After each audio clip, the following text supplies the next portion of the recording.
apologise in advance. I have to cut my presentation up into a series of 5 parts because I have a really blocked nose at the moment, and when I'm actually stopping it is to actually go and blow my nose. Right, take 16. 3, 2, 1.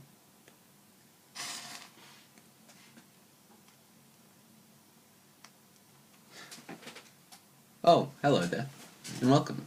Today, I'll be explaining the evolution of vampires in the stories over the centuries, and how they have been influenced by the context, events, and fears of that era. To better understand this concept, I'll be analysing the original vampire novel that really first brought the idea of these supernatural creatures into the Gothic consciousness, Bram Stoker's Dracula. I'll be comparing this canonic text to the modern film adaptation of the novella by Richard Matheson, I Am Legend. But before we get there, we need to understand the basic concept of a vampire.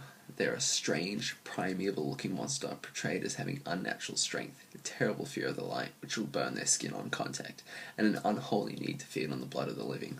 These are their basic attributes. Vampires of the Victorian era used Freud's idea of the unheimlich, or the defamiliarization, to take characteristics from real people, say Vlad the Impaler or Jack the Ripper, and use that to install a false sense of familiarity which engages the readers and causes them to subconsciously accept the legends as at least partially real.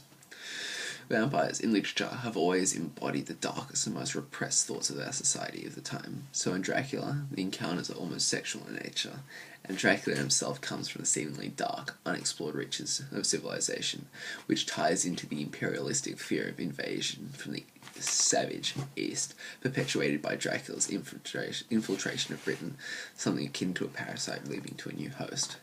Interestingly, the same way Bram Stoker's Dracula reflects the imperialistic colonial notions of the time and the negative perceptions on sexuality and foreign traits. More recent additions to the vampire story, like Buffy the Vampire Slayer or Twilight,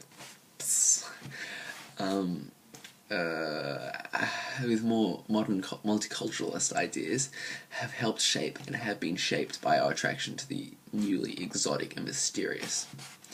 Since we now view them in a positive light, what previously deterred us has now become endearing. It is easy to say that the vampirical legends evolve over time because of this.